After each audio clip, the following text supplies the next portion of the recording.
Hello, friends. Story Peddler here. We return once again to Where the Red Fern Grows by Wilson Rawls, and now we're reading Chapter 15. Over a dim rocky road, in a northeasterly direction, our buggy moved on.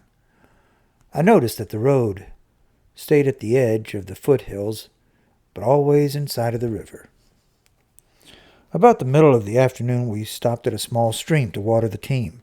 Papa asked Grandpa if he intended to go all the way to the campground before stopping. "No," he said. "I figure to put up for the night when we reach Bluebird Creek.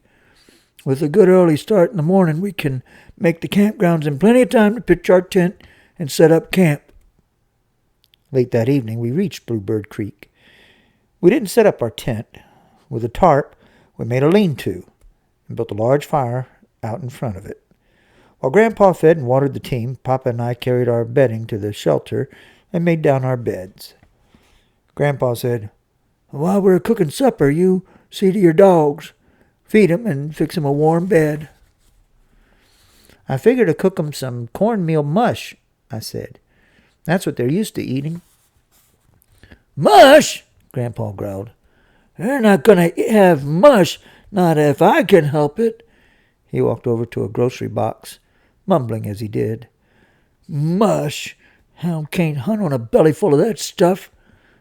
He came back and handed me 2 large cans of corned beef hash, saying, "Here, I reckon they'll eat this."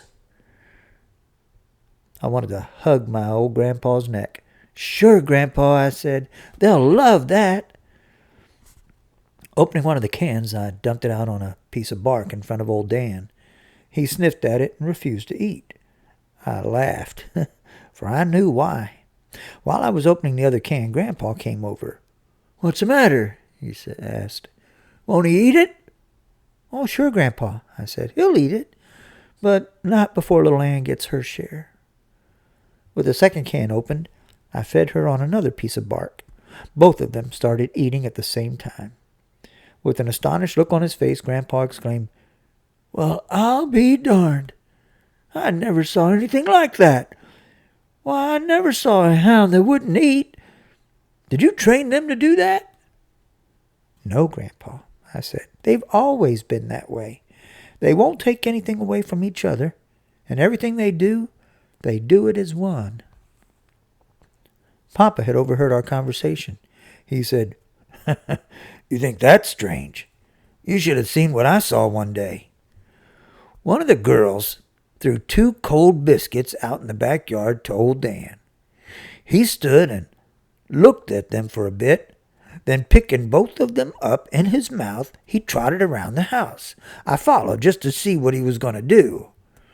He walked up in front of the doghouse, laid them down and growled. Now, not like he was mad.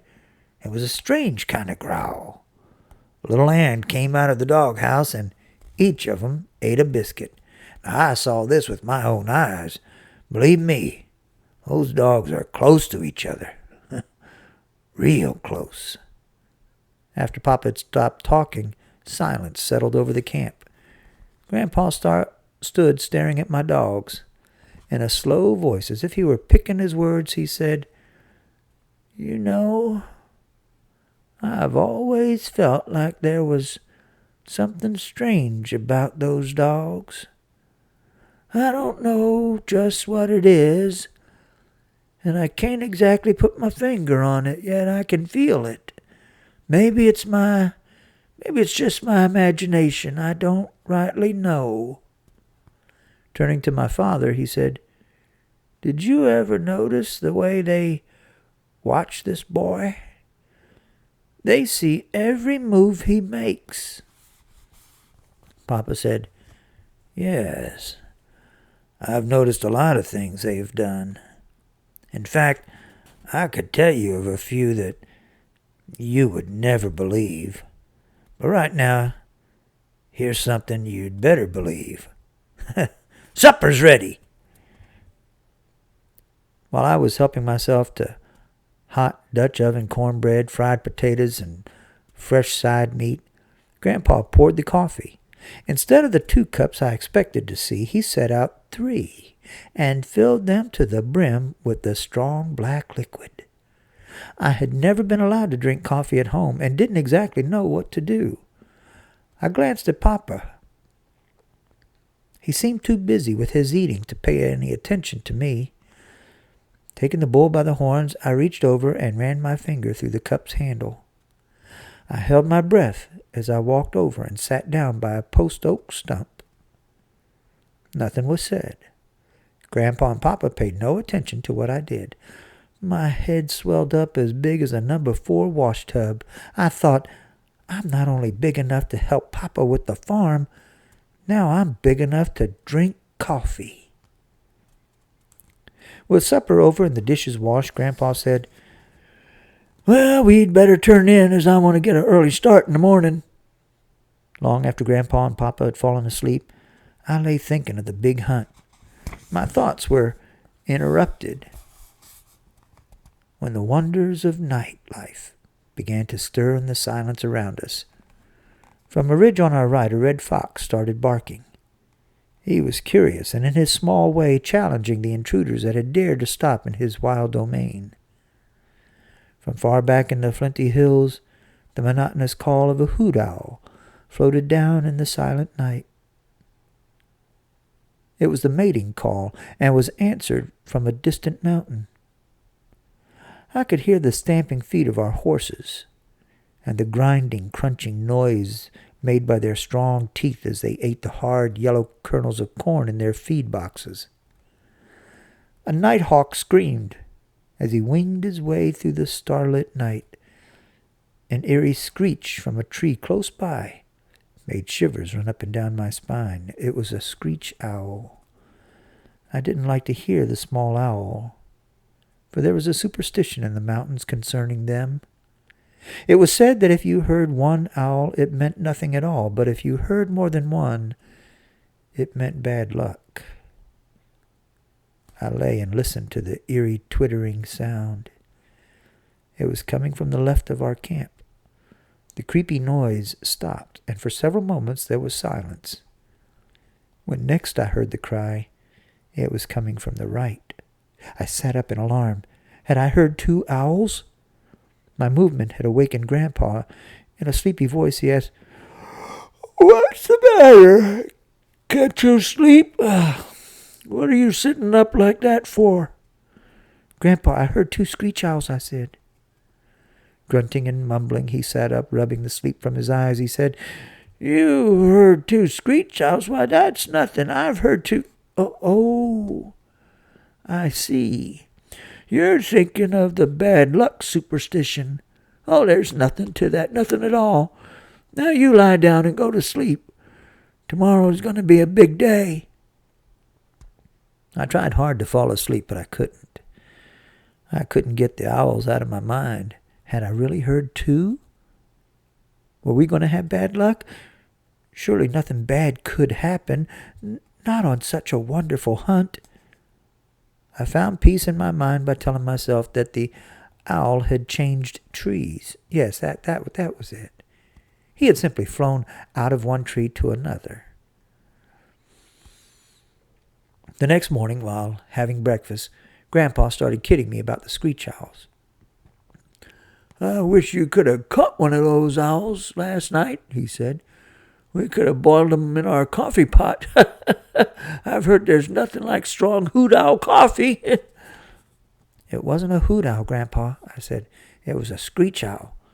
I don't know for sure if I heard 1 or 2. It could have been just 1. Pointing to a small red oak, I said, I think the first time I heard him, he was over there. The next time, it was over in that direction. Maybe he changed trees. I sure hope so." Grandpa saw I was bothered. "You don't believe that hogwash superstition, do you? Bad luck. Well, there's nothing to it." Papa laughed and said, "These mountains are full of that jinx stuff. If a man believed it all, he'd go crazy." The encouraging words from Papa and Grandpa helped me, but there was still some doubt. It's hard for a young boy to completely forget things like that. Breakfast over and our gear stowed back in the buggy, we left Bluebird Creek. On that day, Grandpa drove a little faster than he had on the previous one. I was glad of this, for I was anxious to reach the campground. About noon, he stopped the team. I heard him ask Papa, Is this Black Fox Hollow?" "No, Papa." No, Papa said. "This is Waterfall. Black Fox is the next one over. Why?" "Well," Grandpa said, "there's supposed to be a white flag in the mouth of Black Fox. That's where we leave the road. The camp is in the river bottoms." By this time I was so excited I stood up in the buggy box so I could get a better view. "Maybe you ought to step them up a little, Grandpa," I said. "It's getting pretty late." Papa joined in with his loud laughter. "You just take it easy," he said. "We'll get there in plenty of time. Besides, these mares can't fly." I saw the flag first. "There it is, Grandpa," I shouted. "Where?" he asked. "Over there, see? Tied on that grapevine." As we left the main road, I heard Papa say, "Boy, look at all those tracks. Sure has been a lot of traveling on this road." "That smoke over there must be coming from the camps," Grandpa said. When we came inside of the camp, I couldn't believe what I saw. I stared in amazement. I had never seen so many people at one gathering. Tents were spread out over 1.5 acres of ground. All colors, shapes, and sizes. There were odd-looking cars, buggies, wagons, and saddle horses. I heard Grandpa say almost in a whisper, "I knew there'd be a lot of people here, but I never expected so many."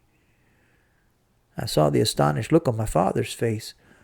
Off to one side of the camp, under a large black gum tree, we set up our tent. I tied my dogs to the buggy and fixed a nice bed for them under it. After everything was taken care of, I asked if I could look around the camp. "Sure," Grandpa said. "Go any place you want to go. Only don't get in anyone's way." I started walking through the large camp. Everyone was friendly. Once I heard a voice say, "That's the boy who owns the 2 little red hounds. I've heard they're pretty good." If my head had gotten any bigger, I know it would have burst. I walked on, as straight as a canebrake cane. I looked at the hounds. They were tied in pairs here and there. I had seen many coon hounds, but none that could equal these. These were red bones, blue ticks, walkers, and bloodhounds. I marveled at their beauty. They were all spotlessly clean, with slick and glossy coats. I saw the beautiful leather leashes and brass-studded collars. I thought of my dogs. They were tied with small cotton ropes and had collars made from old check-line leather. As I passed from one set of dogs to another, I couldn't help but wonder if I had a chance to win.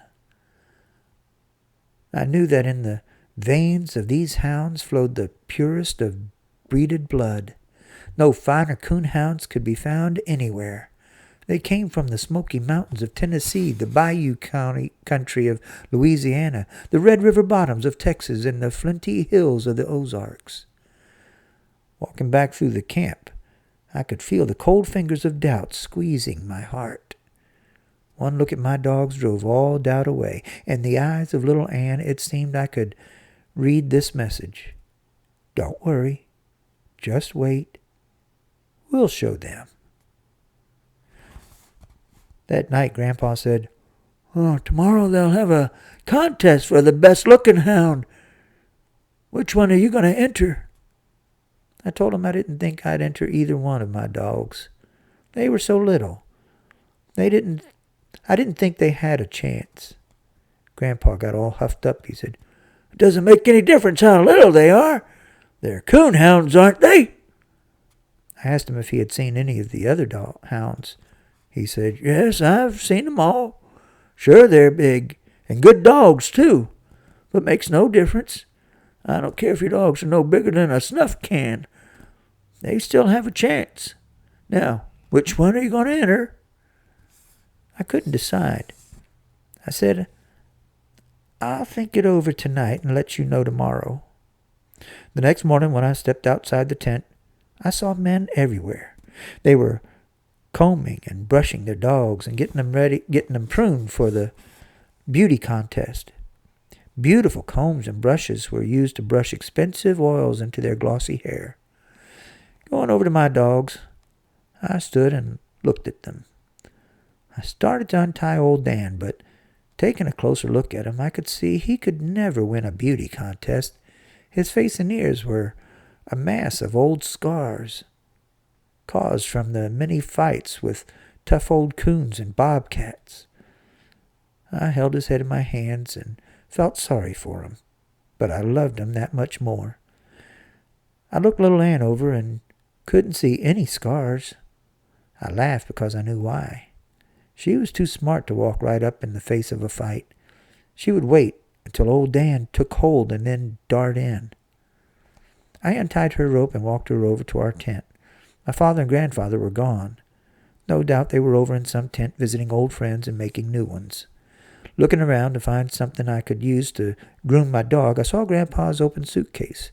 There, right on top, was the very thing I needed, his beautiful bone-handled hairbrush and his ivory comb. Picking them up, I turned them over and over in my hand. Little Ann stood looking at me. Impulsively, I reached down and raked her from shoulder to hip with the brush. She seemed to like it. I knew I shouldn't do it, but I decided to use them. Knowing I had no oils, I got some butter from our grocery box. With the homemade butter and Grandpa's hair set, I brushed her until she shone. All the time I was grooming her, she tried to lick the butter from my hands. The job completed, I stepped back and inspected her. I was surprised at the change. Her short red hair glistened, and every one was in perfect place. Shaking my finger at her, I said, "If you lay down and roll, I'll wear you out," although I knew I wouldn't. Hearing a lot of movement outside, I looked out. Men were setting their dogs on a long table, which had been built in the center of the campground. Leading little Ann to it, I picked her up and set her on the table too. I told her to act like a lady. She wagged her tail as though she understood. I untied the rope and stepped back.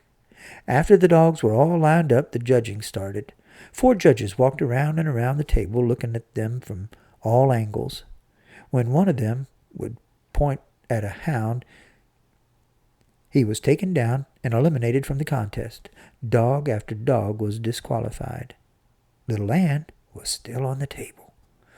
My eyes were wide, my throat dry, and my heart thumping. One judge stopped in front of little Ann. My heart stopped too. Reaching over, he patted her on the head. Turning to me, he asked, "Is this your dog?" I couldn't speak. I just nodded my head. He said, "She's a beautiful hound." He walked on down the line. My heart started beating again. There were 8 dogs left. Little Ann was still holding her own. Then there were 4. I was ready to cry. 2 more were taken down. Little Ann and a big Walker hound owned by Mr. Kyle were the only ones left. The judges couldn't seem to make up their minds. Everyone started shouting, "Walk them! Walk them!" I didn't know what they meant. Mr. Kyle and I were told to go to one end of the table. Our dogs were placed at the other end. Mr. Kyle snapped his fingers and called to his dog. The big hound started walking toward his master. What a beautiful sight it was. He walked like a king. His body was stiff and straight, his head high in the air. His large muscles quivered and jerked under his glossy coat. But something went wrong. Just before he reached the end, he broke his stride, turned, and jumped down from the table.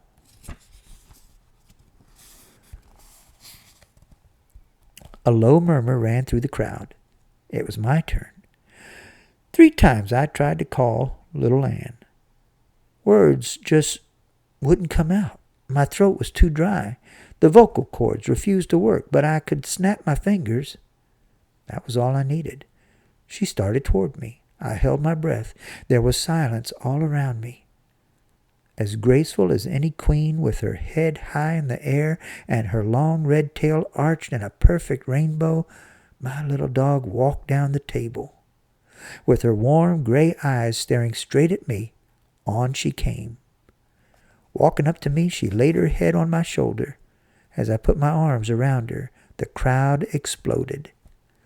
During the commotion, I felt hands slapping me on the back and heard the word "congratulations" time after time. The head judge came over and made a speech. Handing me a small silver cup, he said, "Congratulations, son. It was justly won." The tears came rolling. I gathered my dog up in my arms and walked to our tent.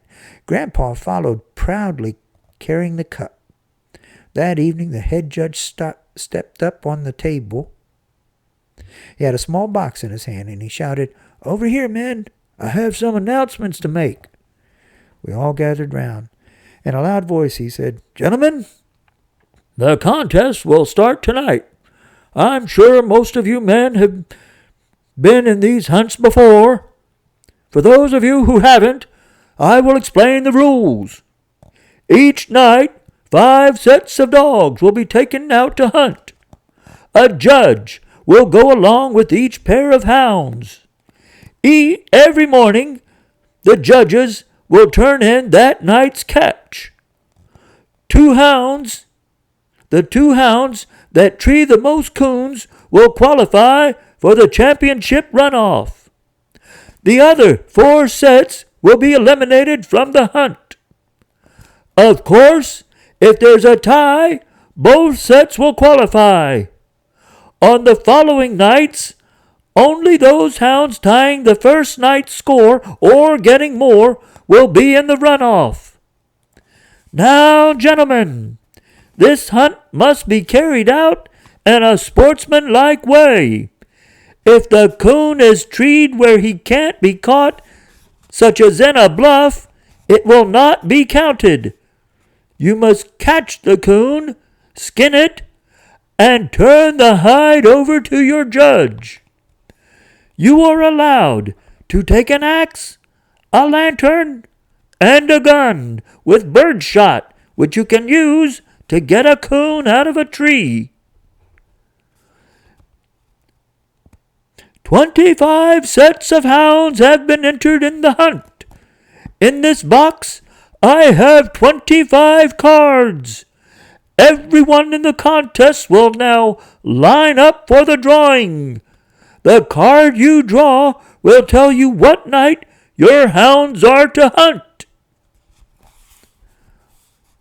Walking along in the line, I noticed the beautiful red coats, the caps, and the soft leather boots worn by the other hunters. I felt out of place in my faded blue overalls, old sheepskin coat, and scuffed and worn shoes. But to the wonderful men it made no difference. They treated me like a man, and even talked to me like a man.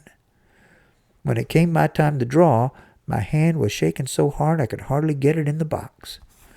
Pulling the card out, I saw I had drawn the 4th night. After the hunters had left, we stood around our campfires, sipping strong black coffee and listening to the baying of the hounds. Time after time we heard the tree bark. Once, 2 hounds came close to the camp, hot on a trail. We listened to their steady bawling. All at once they stopped. After several minutes of waiting, a hunter said, "You know what? That old coon took to the river and in some way has fooled those dogs." Another one said, "Yes, sir, he sure has." A friendly hunter looked at me and asked, "You think he could have fooled your dogs?" Thinking his question over, I said, "You know, sometimes when I'm hunting away back in the mountains or down on the river, I sing a little song. I made it up myself. One of the verses goes like this. You can swim the river, old Mr. Ringtail, and play your tricks out one by one. It won't do any good, old Mr. Ringtail. My little Ann knows every one." The hunters roared with laughter. Some slapped me on the back, tired and sleepy. But with a smile on my face, I went off to bed. The next morning, 2 blue-tick hounds from the Smoky Mountains of Tennessee came out in the lead with 3 big coons to their credit. The other 4 sets were eliminated. The following morning, all 5 sets of dogs were eliminated. None had even tied the blue ticks, although 2 sets had gotten 2 coons, and one of these had treed a third one in a bluff. That day, while eating dinner, my grandfather asked me if my dogs had ever treed 3 coons in one night. I said, yes, 4 different times, but that's all. Where do you think we should hunt on our night? Papa asked. I told him if we could get our judge to go with us in the buggy, we would be better off if we could go far down river and get out of the range of the other dogs that had hunted. Get out of the range where the other dogs had hunted. He said, that's a good idea. I'll go to see the judges about it. While I was washing the dishes, Grandpa said, I think I'll shave. I should have left the tent then, but I wasn't done with my dishwashing. With a pin, Grandpa hung a small mirror on the tent wall. After much snorting, mumbling, and screwing of his face this way and that, the job was completed. Dabbing a little water on his iron-gray hair, he reached for his brush and comb. From the corner of my eye, I watched him. I had tried to clean the beautiful brush, but hadn't been able to get all the short red hair from it. With 2 fingers, Grandpa pulled some of the hair from the bristles. Holding it in front of him, he looked it over carefully. Then, bending over close to the mirror, peeking over his glasses, he inspected his head. Straightening up, he looked at the brush again. Turning around quickly, he looked straight at me and said, Say, young... Not waiting for anything more, I scooted for the door. Crawling under the buggy, I lay down between my dogs. I knew he wouldn't be mad at me, but it would be best to stay away for a while. The third night, the blue ticks were tied by 2 black and tan hounds from the Bayou country of Louisiana. All that day I was restless. I prowled through the camp. Every little while I would go and see how old Dan and little Ann were. Once I took 2 weenies from our groceries. I heated them and gave them to my dogs for a treat. Old Dan swallowed his down in one gulp and looked at me as if to say, Is that all? Little Ann ate hers in a ladylike way. I could have sworn I saw a small grin on her face. Grandpa was hopping around like a grasshopper, going here and there. Once, passing a tent, I heard his voice. I knew he was bragging about my dogs. I smiled to myself. Another hunter stopped me and asked, Is it true your hounds have treed 6 coons in one night? 3 up in one tree, or is that the old man just blowing off steam? I told him my grandfather had a little steam, but he was the best grandpa a boy ever had. He patted me on the head, turned, and walked away laughing. And that's the end of chapter 15.